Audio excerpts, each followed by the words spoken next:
Okay, here's part two today.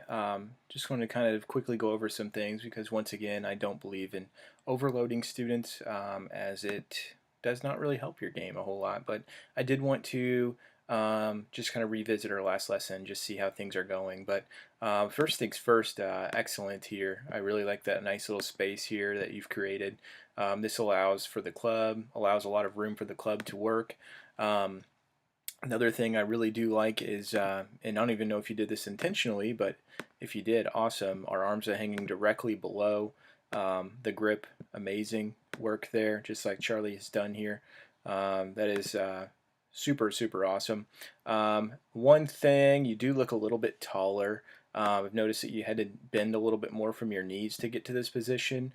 It's possible that your club may be not long enough, or you can scoot just a little bit closer, so you don't have to bend quite as much here. I know we talked about getting in the basketball position, and you did that for sure. Now I just want you just a little bit more comfortable, because although it is an athletic swing, I just don't want you to really have to stress your legs a whole lot. So you can get rid of a little bit of that bend, and I feel like I'm sounding picky here, but just enough to just make you a little bit more comfortable, as it looks like you're kind of uncomfortable in this still picture here. Wanted to work on a couple things in our part one video. We're going to work on getting our takeaway down to a little bit more of a one-piece takeaway is what we call. We're going to start getting our back turned behind the ball here. And it looks like in this video you started moving your shoulders a little bit more here, which is good. We want to get those shoulders almost turned behind this ball here. I'm going to go over to Charlie, and you can see how much his shoulders are turned, and his back facing toward the target.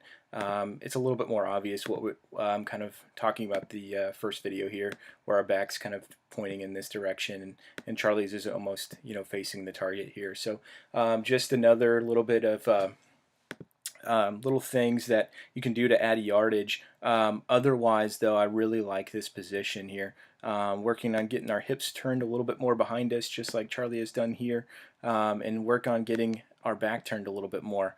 Heading down into the downswing here. I like it, man. It looks really, really good. Everything has kind of what we worked on last time was kind of maintaining the spine, and I could immediately tell that you've done a great job, and really grasped. Sorry, I don't even know if you can understand my accent there. Um, you've you've done an amazing job of learning the instruction from last time and then applying it out on the golf course. So like I said, we're now holding our spine, and we're no longer rocking up this direction. It's really, really awesome what you've done in one lesson, especially virtually. It's pretty really impressive, and then you're holding that into impact. Still jump a little bit at impact, but tell you what, it's miles better than what it was before we started working together. And then look at our balanced finish now. You're getting stacked over this foot. You're not falling back on it anymore, and it really does look like that. You're using this back foot as just kind of a brace, rather than an actual like weight holder, just like Charlie's done here. But again, just to reiterate, I really like the work that you've put in, and I know that's what you kind of wanted to hear here, is just to kind of see what my thoughts were. And it's obvious to me that you've really got this spine tilt, and rotating around it down. It looks fantastic, and I just wanted to give you some applause for this because it looks really, really good.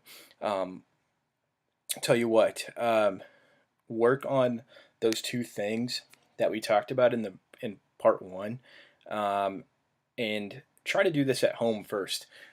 Just to give you a drill, put a club up on your shoulders and make a backswing.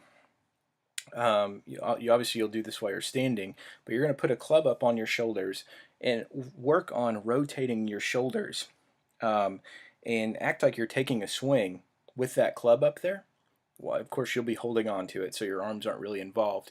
But what this drill does is it's getting your upper body involved. So I want you to pretend like there's a ball in the middle of your stance, and I want you to turn your shoulders and try to get behind that ball, because that's the feeling that you'll need when out on the out on the golf course, and that's going to only increase the yardage. Like I said, I'm not joking. Whenever you still have 10 to 15 yards in your irons here, you've definitely got some coil. You've got an athletic body. Now we're just going to put it to work a little bit better. I look forward to seeing your future videos, and best of luck.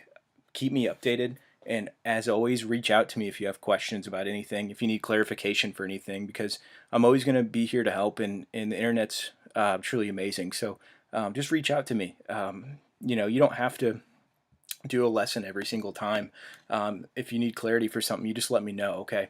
Thank you again.